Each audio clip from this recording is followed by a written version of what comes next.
नमस्कार विद्यार्थियों, हम पढ़ रहे थे भारतीय कृषि के बारे में। भारतीय कृषि में हमने खाद्यान्न फसलों के बारे में अध्ययन किया था। आज हम पढ़ेंगे भारत की प्रमुख दलहन फसलें, यानी भारत के अंदर जो प्रमुख दलहन फसलें। दलहन का मतलब होता है जैसे हम क्या निर्मित करते हैं, दालें बनाते हैं। वो दालें जो बनाते हैं वो सब्जी वगैरह में या बहुत से कामों के अंदर ये काम में आती है। ठीक है। अब भारत में प्रमुख रूप से जो दालें क्या है, हमारे यहाँ पे अधिकांश जनसंख्या क्या है, भारत की अधिकांश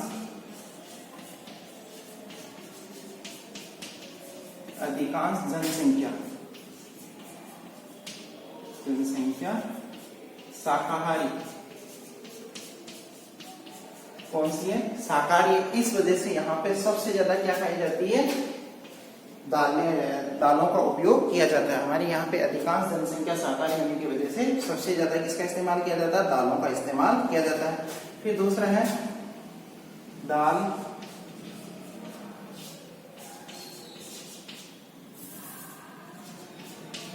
प्रोटीन। अच्छा, दाल क्या है, प्रोटीन का सबसे अच्छा स्रोत है। इस वजह से भी यहाँ पे क्या है कि प्रोटीन की प्राप्ति के लिए दालों का क्या किया जाता है, सेवन किया जाता है। और दूसरी चीज, भारत में दालें जो बोई जाती है, दालें खरीफ व रबी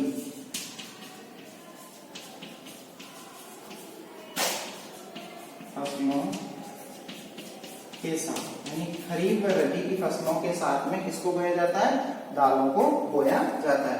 दालें जो बोई जाती है खरीफ व रबी की फसलों के साथ में बोया जाता है। और दालें हैं वो इस तरीके से भी है कि इनको जो बोया जाता है वो खेतों की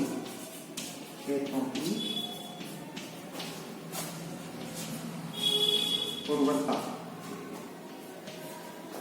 बनाए रखने,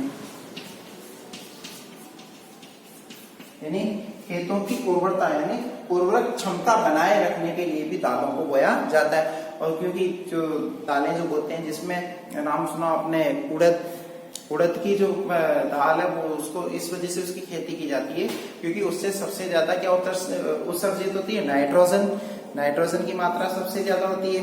तो इस वजह से उसको बोया जाता है। और खेतों के अंदर सबसे ज्यादा उत्पादन की दृष्टि से किसकी मात्रा होनी चाहिए, नाइट्रोजन की मात्रा होनी चाहिए। इस वजह से इसको खेतों के अंदर जो है उर्वरता बनाए रखने के लिए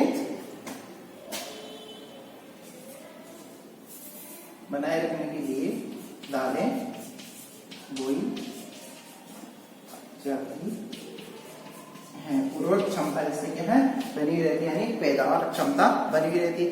और भारत में दालों के उत्पादन में 1/3 भाग किसका होता है, भारत में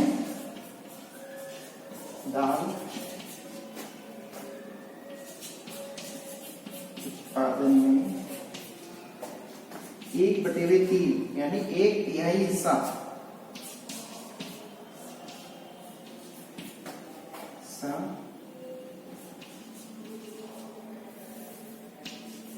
चने का उत्पादन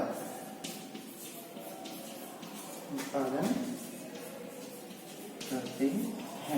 मतलब भारत में दाल उत्पादन में 1/3 हिस्सा किसका है, चने का उत्पादन किया जाता है। चना सबसे ज्यादा यहाँ पे बोया जाता है। चने की जो दाल है वो मल्टीपर्पज, इसका बहुत से कार्यों के अंदर इसका उपयोग है। इससे बेसन बनाया जाता है और बेसन से कई प्रकार की चीजें भी क्या की जाती है, निर्मित की जाती है। इस वजह से चने की दाल सबसे ज्यादा बोई जाती है। और चने की दाल के पश्चात जो है सेकंड नंबर पे है वो है अरहर की दाल बाद में बोई जाती है, यानी सेकंड नंबर पे अरहर की दाल आती है। इस तरीके से भारत में जो दालों की जो फसलें बोई जाती है, जो दालें जो बोई जाती है, उनका इस तरीके से क्या उपयोग है। और दूसरी चीज कि भारत के अंदर क्या है, जो प्रमुख जो दालें मूंग, मोट, अरहर, मसूर, चना, ये प्रमुख क्या है, दालें जिनका उपयोग हम अनेकों कार्यों के अंदर करते हैं, जिनकी उपयोगिता कई दृष्टि से हमारे लिए उपयोगी है। और इसमें पहले बात बता दी गई कि भारत की जो अधिकांश जनसंख्या क्या शाकाहारी है, और शाकाहारी लोगों को जो प्रोटीन की जो आवश्यकता पड़ती है और प्रोटीन का मुख्य स्रोत के रूप में भी ये जानी जाती है। इस वजह से भी भारत के अंदर क्या है, दालों का उत्पादन किया जाता है। अब हम पढ़ेंगे इसकी जो प्रमुख गुणवत्ता के बारे में इसमें पढ़ेंगे कि भारत के अंदर मरुस्थलीय क्षेत्रों के अंदर भी ये दालें बोई जाती है। राजस्थान के अंदर दालें बोई जाती है, श्री गंगानगर, हनुमानगढ़, बाड़मेर, इन क्षेत्रों में भी हम दालें बो सकते हैं। बोने का कारण क्या है, यहाँ पे नहरी प्रणाली विकसित हुई, तो नहरी प्रणाली के कारण राजस्थान के अंदर भी कई क्षेत्रों के अंदर दालें बोना संभव है।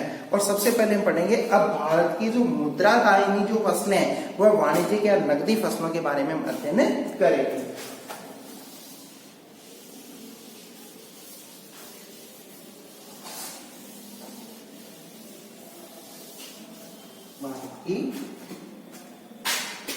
भारत की प्रमुख मुद्रा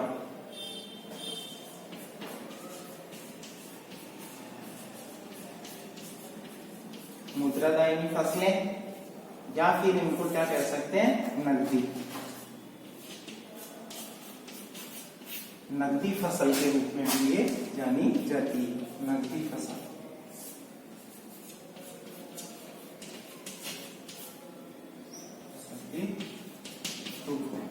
भारत की प्रमुख मुद्रादायिनी फसलें जो नकदी फसल के रूप में भी क्या की जाती है, जानी जाती है।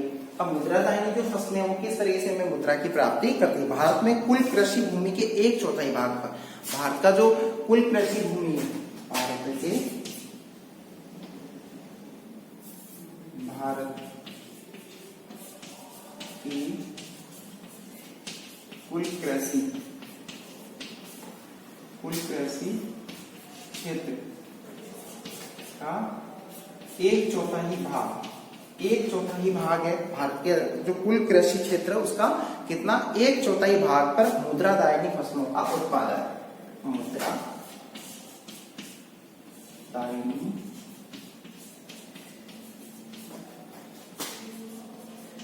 फसलों का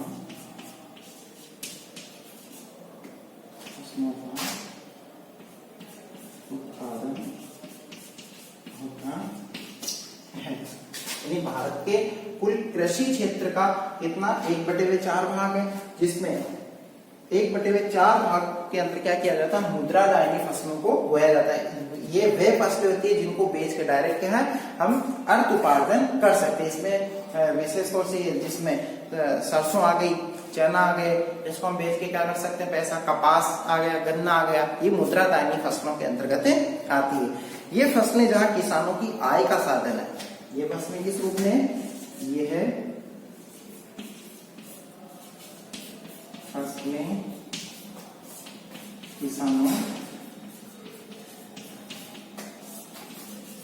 की आय का प्रमुख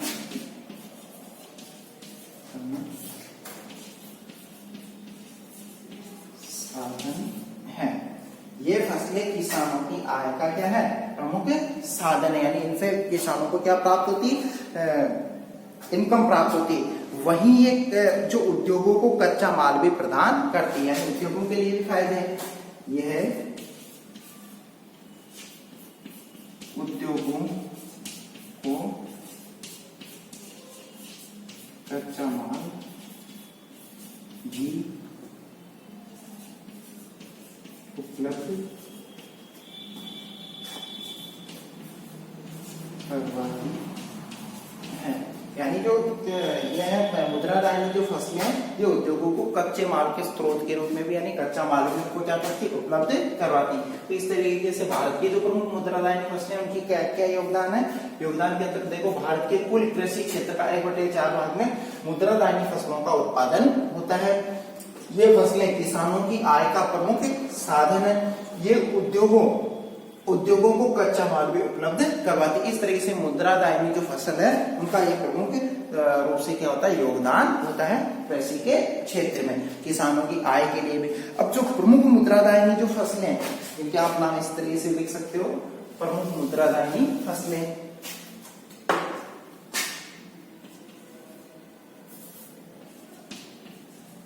प्रमुख मुद्रादायिनी फसलें कौन सी है? तंबाकू, तंबाकू, गन्ना, कपास,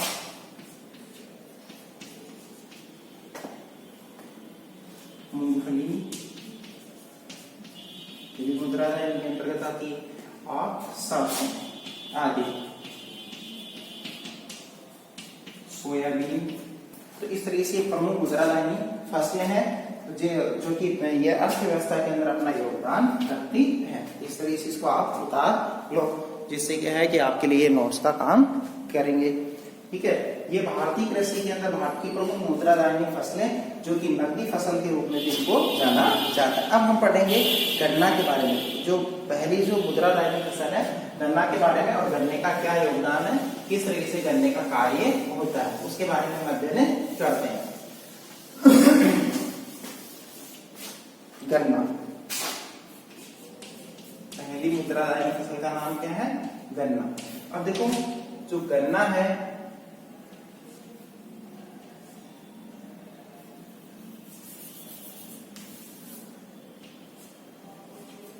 गन्ना, अब गन्ना के अंतर्गत ये बताया गया है कि गन्ना भारतीय मूल का पौधा व बांस वनस्पति की प्रजाति का है। भारतीय मूल के अंदर इसको किस रूप में, ये पौधा भी होता है, किस रूप में जाना जाता है? ये पौधा व बांस,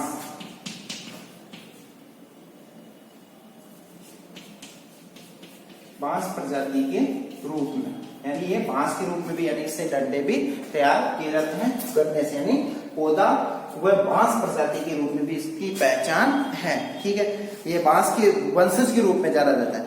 ये देश की व्यावसायिक फसलों में प्रथम स्थान रखता है, यानी देश की जो व्यावसायिक फसल है, व्यावसायिक फसलों प्रमुख स्थान, ये प्रमुख स्थान इस वजह से रखता है, देश की व्यावसायिक फसलों में प्रमुख स्थान इस वजह से रखता है क्योंकि इसकी बहुत से क्षेत्रों में इसकी उपयोगिता है, इससे बहुत सी चीजें बनाई जाती हैं गन्ने से। ठीक है, अब उत्पादन, भारत विश्व के 50% गन्ने का क्या करता है? उत्पादन, 50% गन्ना उत्पादन क्या होता है? भारत में कितने प्रतिशत गन्ना होता है? 50%, यानी विश्व के कितने प्रतिशत गन्ने का उत्पादन भारत के अंदर हो रहा है? भारत के अंदर 50%। और गन्ना उत्पादन के लिए भारत विश्व में प्रथम स्थान में, उत्पादन में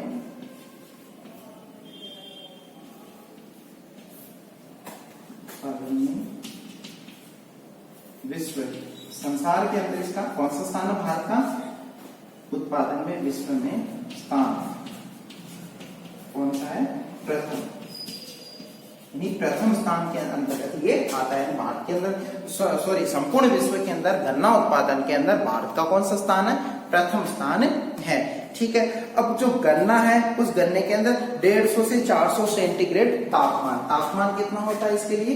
तापमान की जो आवश्यकता है वो 150 से 400 सेंटीग्रेड तक, कितना? 400 सेंटीग्रेड तक, 400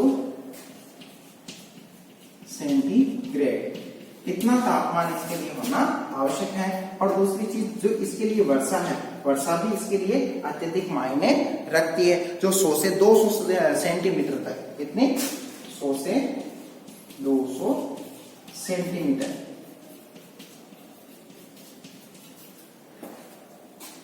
ये पौधा व बांस प्रजाति के वंशज के रूप में जाना जाता है। व्यावसायिक फसलों में प्रमुख स्थान है गन्ने का। 50% गन्ना उत्पादन भारत में होता है। ठीक है, उत्पादन में विश्व में प्रथम स्थान पे गन्ना, ठीक है, भारत के अंदर। और तापमान इसके लिए 150 से 400 सेंटीग्रेड तक, और वर्षा जो है इसके लिए 100 से 200 सेंटीमीटर की आवश्यकता पड़ती है। इतनी वर्षा की इसके लिए, इस फसल के लिए आवश्यक है। और जो है इसके लिए जो क्षेत्र है नदी घाटी क्षेत्रों के अंदर ये सबसे ज्यादा इसका उत्पादन किया जाता है। और गन्ने के उत्पादन क्षेत्र में सर्वाधिक उत्तरी भाग, गन्ने के उत्पादन क्षेत्र के अंदर सर्वाधिक जो कामयाब जगह है वह उत्तरी भारत की है, जहां पे सबसे ज्यादा हम क्या क्या कर सकते हैं, गन्ना उत्पादन कर सकते हैं। गन्ने के उत्पादन के लिए सबसे ज्यादा वो जानी जाती है। और भारत की जो आर्द्र जलवायु, भारत की कैसी जलवायु, आर्द्र जलवायु गन्ने की रस की मात्रा को बढ़ाती है, यानी गन्ने के अंदर रस की मात्रा,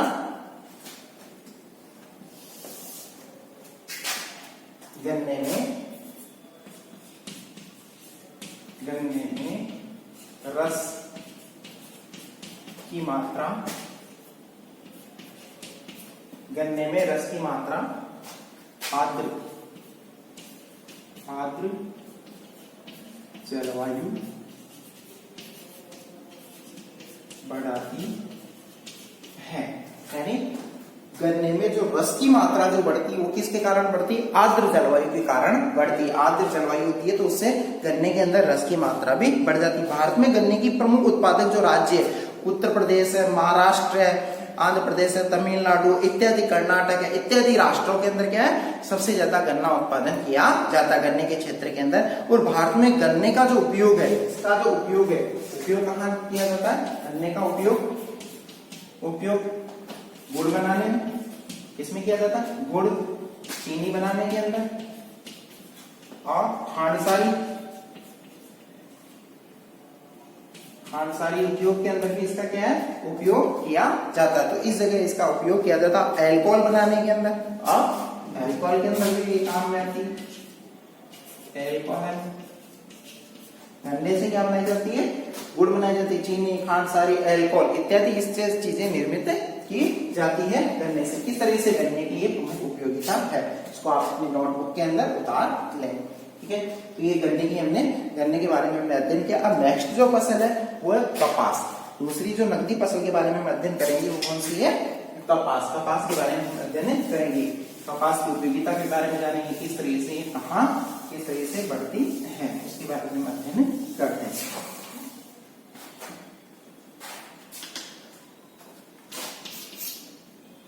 कपास,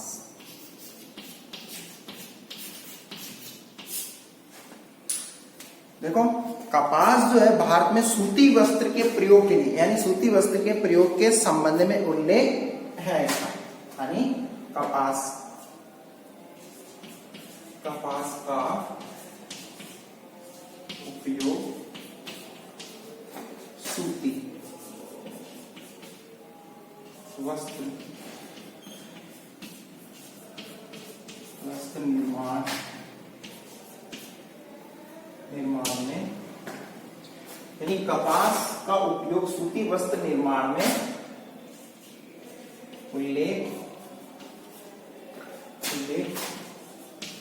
मिला है मनुस्मृति में। किसमें मिला है, मनुस्मृति में, यानी मनुस्मृति जो मनु संहिता है उसके अंदर, और ऋग्वेद में भी इसकी जानकारी मिलती है। मनुस्मृति में ऋग्वेद, ये ग्रंथ है ऋग्वेद, यानी इन ग्रंथों के अंदर ये उल्लेख मिला है कि प्राचीन समय में भी गन्ने का जो उपयोग कहाँ किया जाता था, वस्त्र निर्माण के अंदर, सूती वस्त्र निर्माण के अंदर गन्ने का प्रयोग कपास का प्रयोग किया जाता था। कपास का किया जाता, गन्ना नहीं, तो किसका किया जाता है, कपास का प्रयोग किया जाता है। ठीक है, और दूसरी चीज कि भारतीयों को कपास से सूती वस्त्र बनाने का ज्ञान प्राचीन समय से ही उपलब्ध था, यानी प्राचीन समय से ही रहा है। प्राचीन समय से ही, भारतीय प्राचीन समय से ही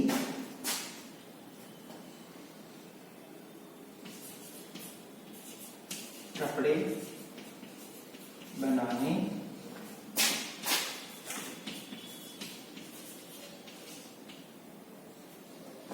निपुण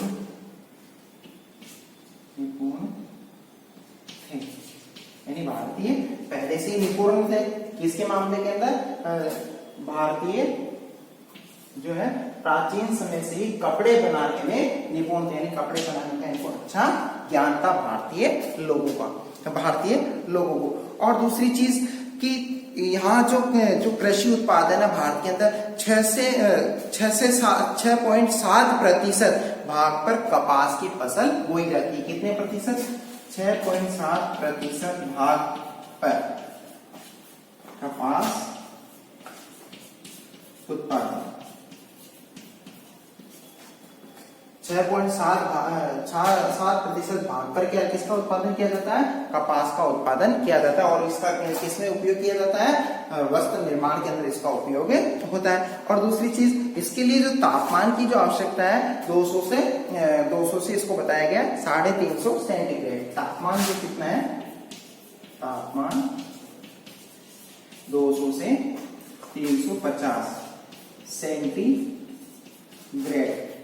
ये तापमान की आवश्यकता पड़ती है। और दूसरा, इसके लिए जो है वर्षा की जो मात्रा 80 से 150, वर्षा कितनी चाहिए? 80 से 150 सेंटीमीटर तक बारिश की आवश्यकता पड़ती है। इतनी वर्षा और इतना तापमान हो तभी ये फसल अच्छे तरीके से क्या की जाती है? उत्पादित की जाती है। और भारत के अंदर जो है कपास की जो किस्में बोई जाती है वो कितने प्रकार की होती है? 3 किस्में बोई जाती है। भारत के अंदर कितनी किस्में बोई जाती है? कपास की 3 किस्में यहाँ पे बोई जाती है। लंबे व महीन रेशे वाली कपास पहली कौन सी किस्म होगी? लंबे व महीन रेशे वाली कपास। नंबर 1 लंबे व महीन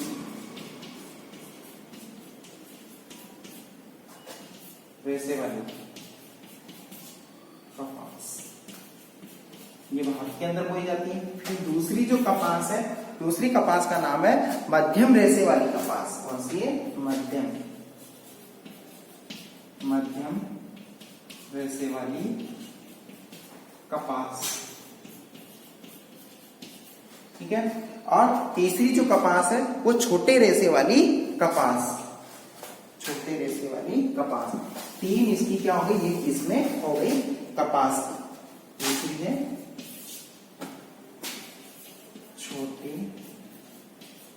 रेशे वाली कपास। अब देखो कि ये इस तरीके से 3 इसके प्रकार बताए गए। 3 प्रकार की यहाँ पे क्या भारत के अंदर क्या है? कपास उत्पादित की जाती है। पहली जो कपास, इसको अमेरिकन कपास के नाम से भी जाना जाता है। कौन सी है? अमेरिकन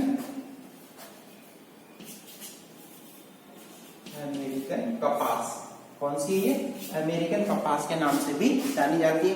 प्रथम जो है, ठीक है। और ये है, इसका उत्पादन भारत के अंदर कितना होता है? 50%। ये पंजाब, हरियाणा और राजस्थान के अंदर इसको अधिकतर बोया जाता है। कहाँ पे बोया जाता है? पंजाब, हरियाणा, राजस्थान के अंदर। पहली जो किस्म है कौन सी है? लंबे व महीन रेशे वाली जो कपास है, अमेरिकन कपास, इसका उत्पादन 50% भारत में होता है। और हरियाणा, पंजाब, राजस्थान में इसका उत्पादन किया जाता है 40%। इसका उत्पादन कितना होता है भारत के अंदर? इसका 50% होता है और इसका 40% उत्पादन भारत के अंदर होता है। कितने प्रतिशत होता है? 40%। और जो तीसरे नंबर की है, इसका उत्पादन कितना होता है? 10%। इसका कितना होता है? 10% उत्पादन भारत के अंदर होता है। और इसके जो क्षेत्र है, गुजरात, महाराष्ट्र इत्यादि क्षेत्रों के अंदर ये बोई जाती है। और तमिलनाडु में भी इसका उत्पादन होता है। और ये जो है सभी राज्यों में अल्प मात्रा में, जो छोटे रेशे वाली जो कपास है, सभी राज्यों में इसका उत्पादन होगा, लेकिन किस मात्रा में होगा? कम मात्रा के अंदर इसका उत्पादन होता है। और देश में कपास उत्पादन व उत्पादन क्षेत्र की दृष्टि से गुजरात कैसा राष्ट्र है? प्रथम स्थान पे आता है। तो गुजरात कैसा राज्य है? प्रथम, यानी कपास का उत्पादन सबसे ज्यादा अगर होता है भारत में तो वो कौन सा राज्य है? गुजरात। गुजरात में सबसे ज्यादा उत्पादन होता है, ठीक है। और कपास का जो उत्पादन है वो मांग से कम होने के कारण, मांग की अधिकांशता के कारण हमें अमेरिका, सूडान और केनिया इत्यादि राज्यों से क्या करना पड़ता? आयात करना पड़ता है, यानी कपास हमें मंगवाना पड़ता है। हमारे मांग ज्यादा है कपास की, क्योंकि खूब यहाँ पे कपड़े की फैक्ट्रियां भीलवाड़ा में है, और इसका नाम क्या? अहमदाबाद में, मुंबई में है। यहाँ कपड़े की अत्यधिक फैक्ट्रियां हैं। तो सूरत में सबसे ज्यादा कपड़े का उत्पादन होता है, तो उनको कपास की डिमांड ज्यादा रहती है। तो इस वजह से क्या किया जाता है कि इसकी मांग की आपूर्ति करने के लिए अन्य राष्ट्रों से भी हमें कपास मंगवाने की आवश्यकता पड़ती है। राजस्थान में जो कपास का उत्पादन है वो गंगानगर, हनुमानगढ़, बीकानेर, कोटा और बूंदी के क्षेत्रों में क्या किया जाता है? इसका उत्पादन किया जाता है। फिर नेक्स्ट फसल है तिलहन। तिलहन के बारे में हम अध्ययन करेंगे, और जो ये भी किसके अंतर्गत आती है, नकदी फसलों के अंतर्गत आती है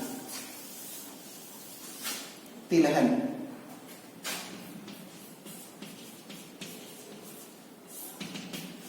तिलहन जो है इसमें बताया गया कि भारत में विश्व के 10% तिलहन का उत्पादन कहाँ होता है, भारत के अंदर होता है। यानी 10% उत्पादन